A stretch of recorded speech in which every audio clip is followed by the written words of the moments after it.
There are 5 great secrets. The secret of death is one among those 5.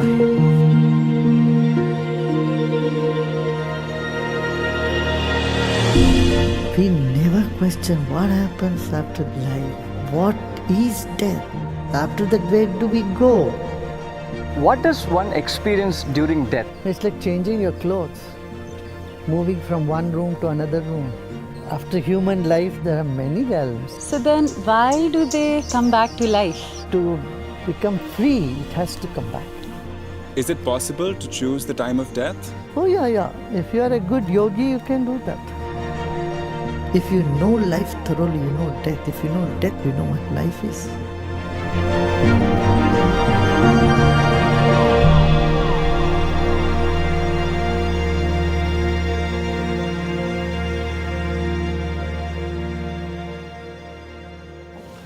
Gurudev, what does one experience during death and what is the journey after that like? Now, why do you want to know everything right away? You will one day definitely know. But the curiosity about death will also bring curiosity about life. And to understand life, you need to know death. To understand death, you need to know life. Death only indicates that life is eternal. It's like changing your clothes, moving from one room to another room.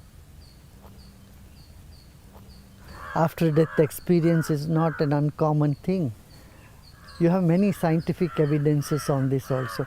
Millions of people have gone to the border, have had a near-death experience and they have come back. They have shared, right? But it's good to have that curiosity. What's after death?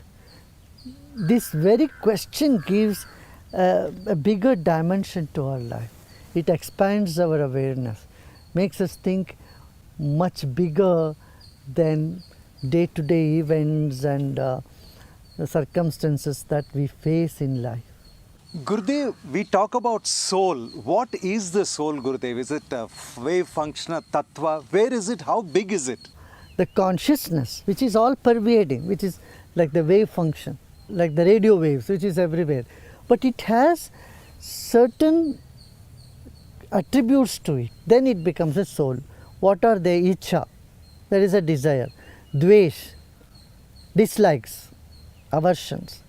Sukha, happiness. Every soul experiences happiness. Dukkha, unhappiness. Sanghata, meeting, uniting, merging. Chetana, it is conscious. And Dhriti. Dhriti cannot be translated into English. Dhriti is that force which upholds the consciousness.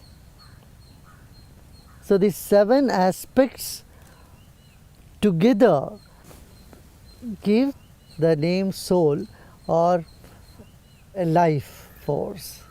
And it is the same whether for elephant or for an ant. Here measurements fail. You can't say elephant has a bigger soul than an ant has a smaller soul. The only difference is it is expressing itself a little more in as it moves from an ant to an elephant to a human being. Its expression has blossomed. Say suppose if it is in a bud shape in an ant, it's little blossomed in elephant and it becomes fully blossomed in human being.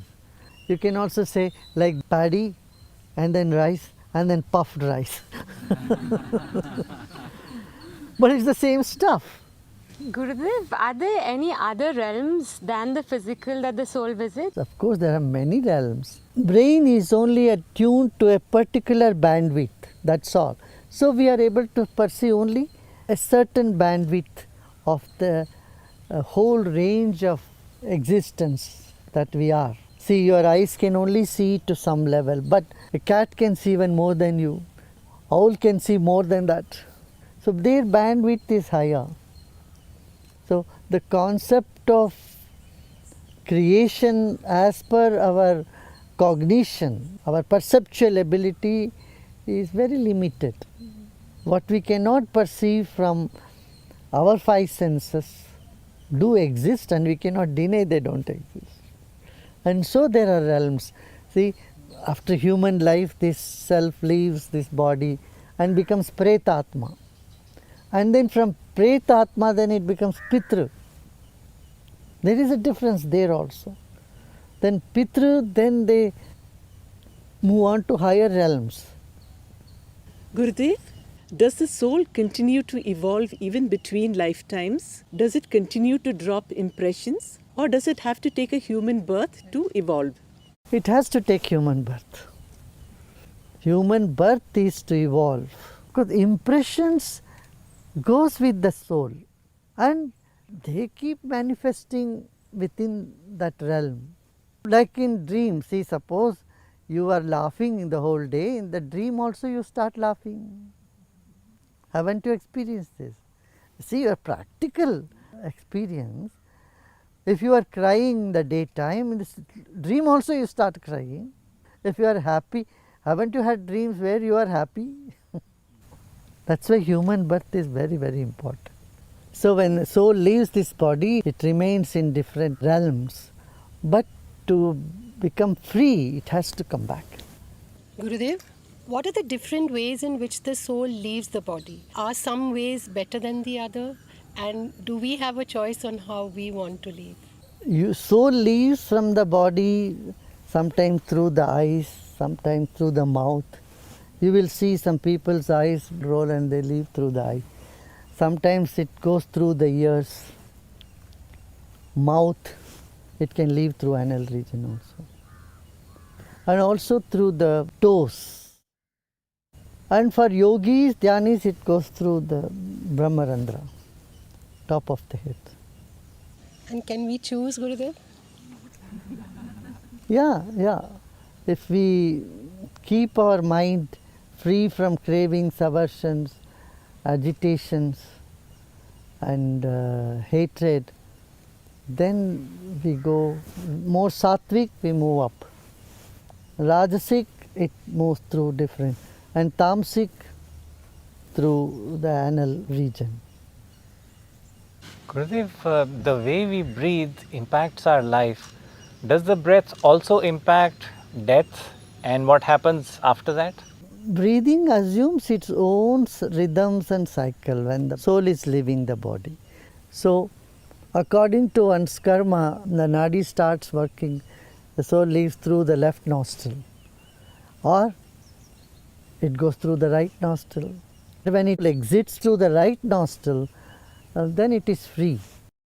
It goes with the knowledge. It is more aware, there is wisdom. If it is going through the left side, then it is going with certain intentions and emotions, so it is going to come back.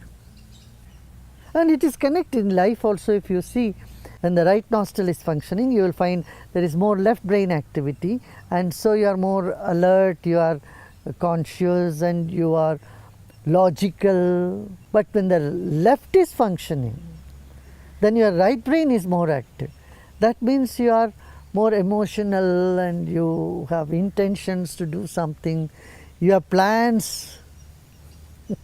So when you have plans, you have to come back soon. When both are functioning, that is Sushumna Nadi, then that is Samadhi. When you exit in meditative state, then you have no obligation, you don't have to come back. You are merging with the infinite instantaneously. Even if you have to come back, it is by a grand plan for the sake of others, not for your own sake. Yeah.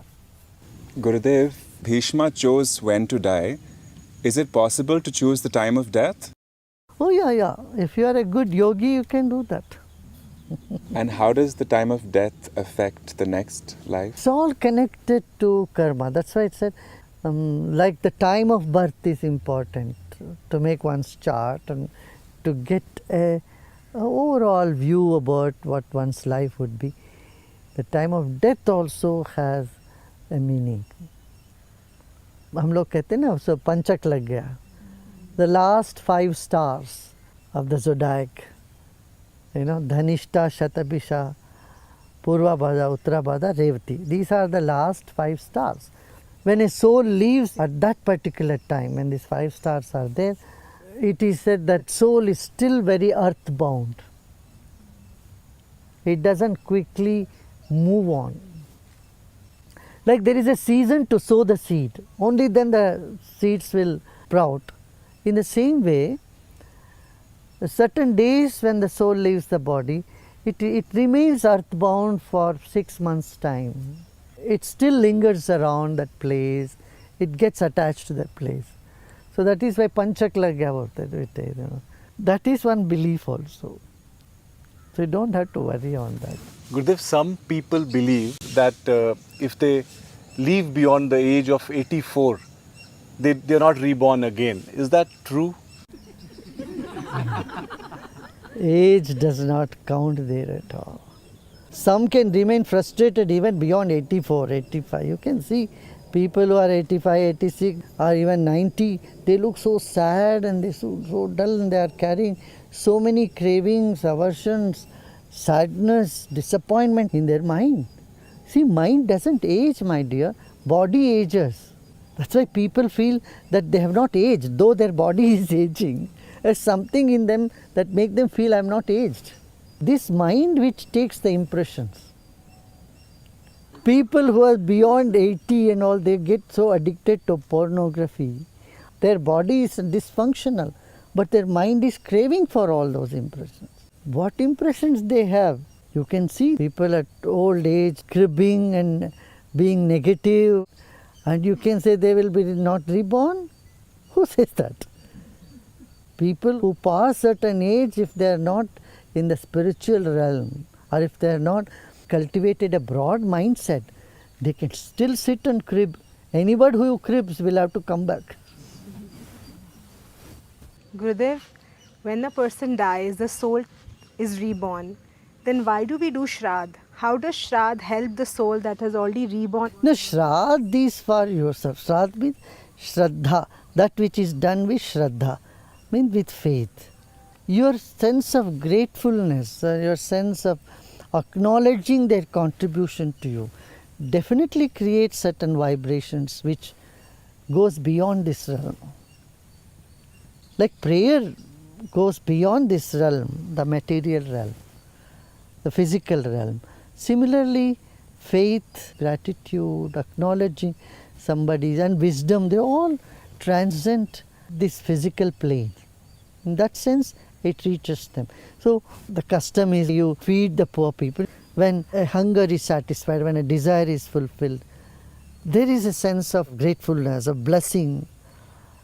Those vibes are what is more important. You give someone who need whatever, not forcefully, in the name of rituals, we keep on feeding those people who are already overfed or overweight. That will not work. Only the feeling that matters, sense of happiness, fulfillment. All these positive feelings emit vibes, and these vibes surpass the material realm. They reach into the subtle realms is what makes these things meaningful. Without feeling, without that sense of gratitude, you just do some ritual, they don't have much meaning. That which is done with Shraddha is Shraddha. That conveys that feelings to people on the other side as well. The Garud Puran very vividly describes some fearful events that occur after death. Is this in fact the journey of the soul, and is this journey different with or without a guru? When you have a guru, it's a different journey. Even that is said in the Puranas. Because you are connected to a lineage, a guru, and you are moving at the speed of a light. You are moving very fast. Yes, in other things, in Garuda Puran it is said after the soul leaves, it lingers on as Preta Yoni for 10 days. Because the transition is so big that it gets so confused. Now the body, it has dropped. It doesn't want to go back to the body because it looks like an excretion. The body doesn't feel like something that one wants to get into. But one is not used to the other side. This is called Pretyoni. They are in between now. And then after some time it gets used to this in between stage, then it moves on. This is where the knowledge helps. When someone dies, the son or daughter, the priest, they say, you are not the body, you are not the mind, you are not your intellect. Move beyond this. Let this earth element absorb the earth element in your body. Let the water in your body go to the water. Let the fire element engulf this entire thing. So we merge our body back into the nature. Till now it is holding, this is me. Now it says, no, I am not this. What am I? Who am I? This awareness starts happening. And so it said, holding the tail of a cow, the soul crosses the river Vaitarani. But what is cow? Gau in Sanskrit means knowledge, it means movement, it means liberation, and it means cow also. So even the tail of a knowledge, even a little bit of knowledge if you hold on to, you can cross oceans. The ocean may be very big, but a small life jacket is good enough for you to float. This is the knowledge that the children give to the parents or diseased people. It's called tarpan. All that you see in the world is equivalent to a sesame seed. It's nothing, not much significant. Like the sesame seed, drop all your desires, whatever incomplete machines you had in your life, leave it to us, we will take care of it. You be satisfied, move on. So this encouragement by the near and dear one, even relatives, everybody, they all do tarpan.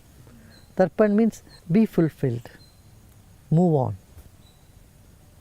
So as a symbol, they take little sesame seeds and then tripyatam, tripyatam, be fulfilled, be fulfilled. After 10 days they do this. One understands from this in-between stage of Pretyoni, they have moved on to Pitraloka. And you conjoin them with your grandfather, your grandmothers and the previous, your ancestral lineage. Tell them they are there and they are waiting for you, they received you. That is what is Shraddha all about. That is why it is a celebration. After the 10 days, 12 days, 13 days, these rituals are made like that, so that no more crying and no more sadness, but now on you should celebrate. Gurudev, we have heard that the last few seconds before death decides what happens to the person after death, irrespective of how they've lived their lives. Is this true? And also, is there an ideal way to die so that we are not born again? There are instances in the Puranas, say a person in the last minute before his death, he started calling Narayan, Narayan, though it was his son's name, and he got liberated. But those are exceptions. The last minute, only those impressions will come which you have been nurturing the whole life. You cannot create a last minute impression. Last minute only the impression will show up whatever has been there. Yes, of course the strongest of the impressions will prevail. And that's why Sri Krishna also in Gita he said, keep me in your mind all the time. So you make my impression very strong so that you will attain me only, you will get liberated. That means whatever you have been practicing, and those practices will obviously will be your strongest impression. Because impressions are already there, they simply surface, they pop up. You cannot try to have a different impression in the last minute. So clear the mind of all the impressions and then keep it hollow and empty, keep it free. And that is meditation. People who are regular meditators, you will find automatically the last moment the meditative mind just takes over. Gurudev, it is said that if we die in a place like Kashi, we get liberated. Is this true? Kashi is not a physical place. Kashi is where knowledge is, where the Sushumna. This is called Kashi. The third eye place is Kashi. This is Ganga, Jamuna, Saraswati, all three. Prayagraj. This is also called Prayagraj. This is also called Kashi. So when someone's attention is in the third eye, that is in Sushumna Nadi, when that is opening and you die, then you are liberated. That's what it is. Not just go to Kashi, die there. Why Kashi is called Kashi like that? Kashi was a seat of wisdom. And so there were scholars. And every lane, the discussion was only on Brahman, only on the infinity. This discussion of Vedanta, Ved, was so prevalent in Kashi.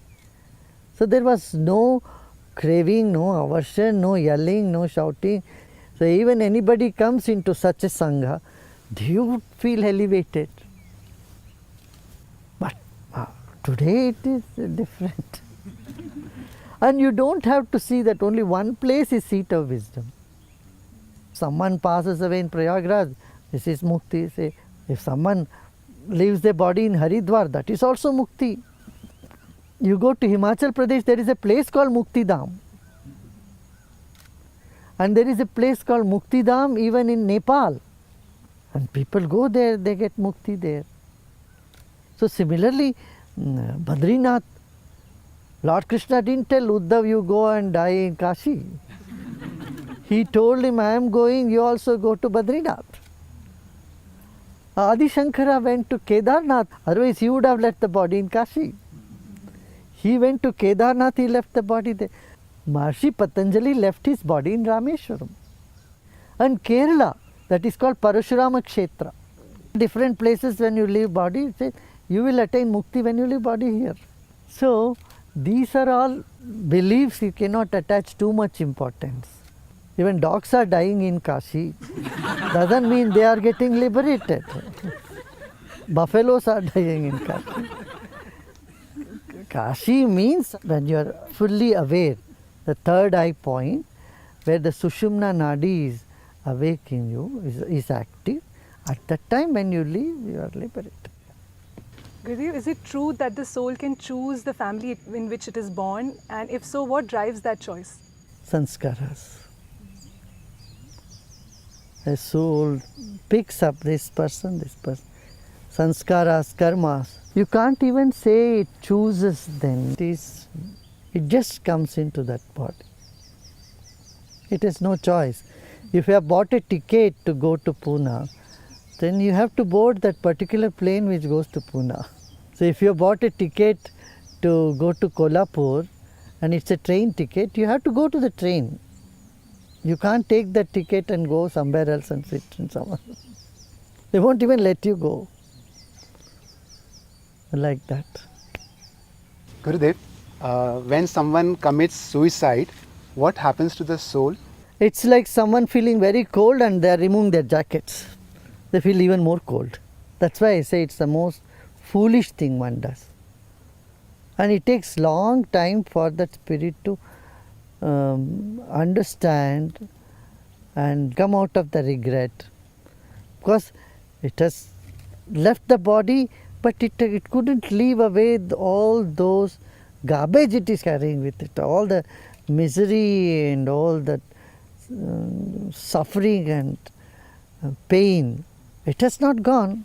I thought by leaving the body it will be free from all that. So it is not. It's like jumping from the pan to the fire. That's what they feel. But over a period of time, they get relief out of it. That's why the prayers and meditations and satsangs, group meditation, all this will bring a cooler breeze to people on the other side. Gurudev, what is the significance of the last rite rituals like tying the toes or pouring water on the face, putting rice in the mouth of the departed ones? See, there are 10 nadis in our body. Ida, Pingala, Sushumna, and then Kurma, Dhananjaya, Krikala, all these nadis are there. And they all connected to different parts of the body. Yawning is connected to certain nadi. Like that twitching of the eyes are connected to Krikala. And then burping is also connected to the nadi.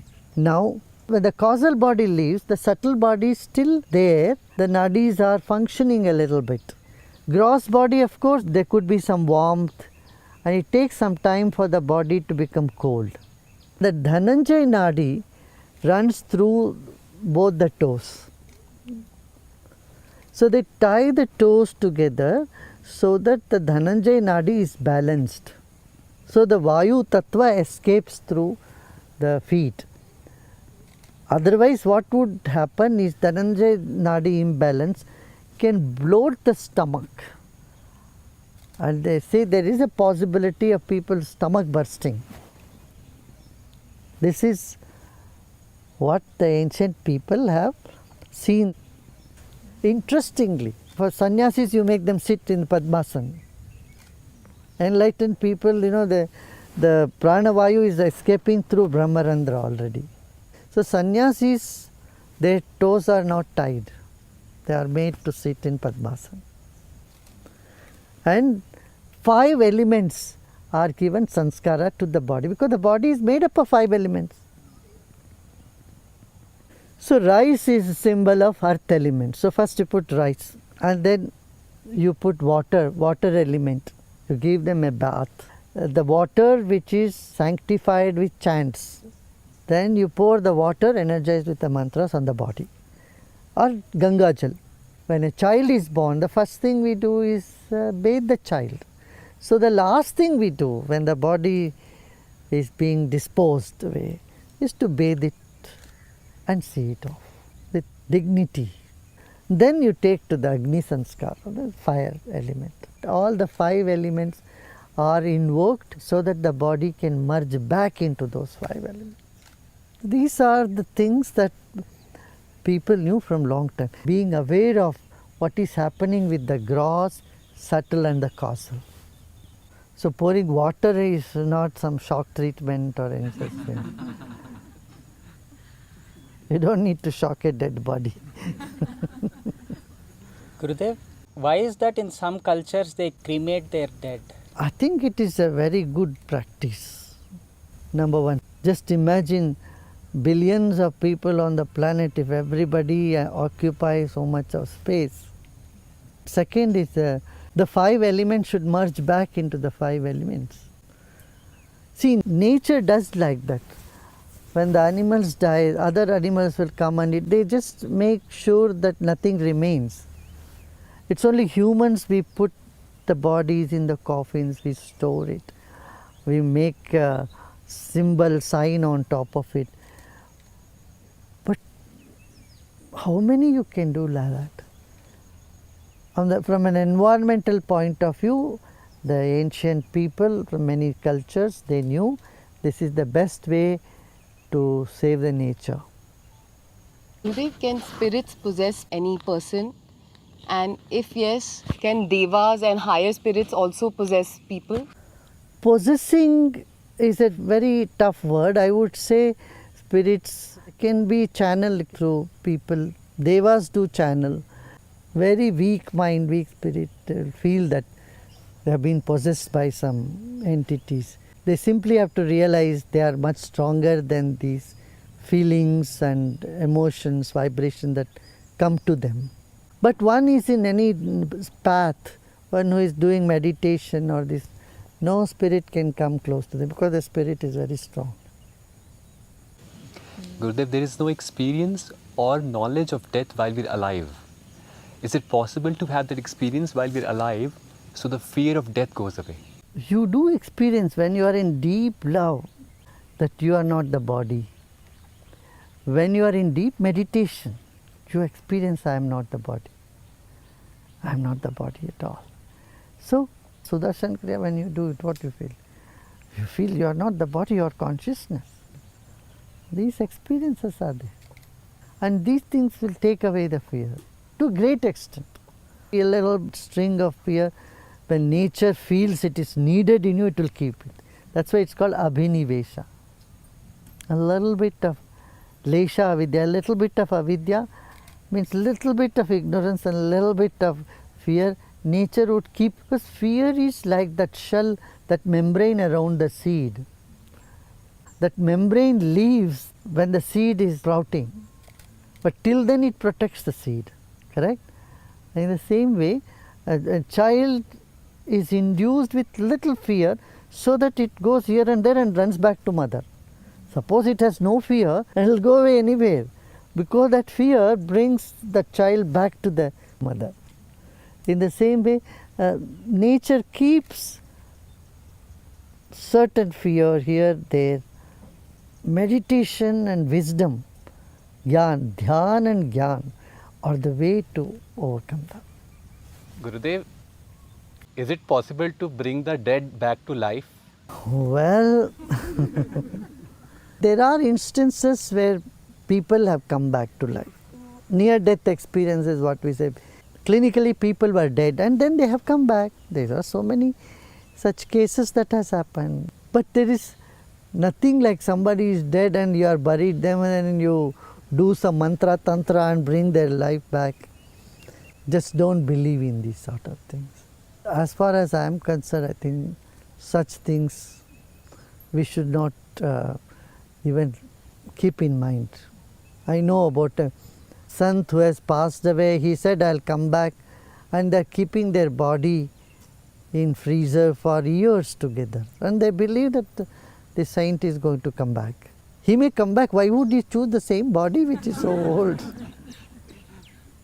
These are all spreading ignorance. Gurudev, how did Savitri bring back her husband's?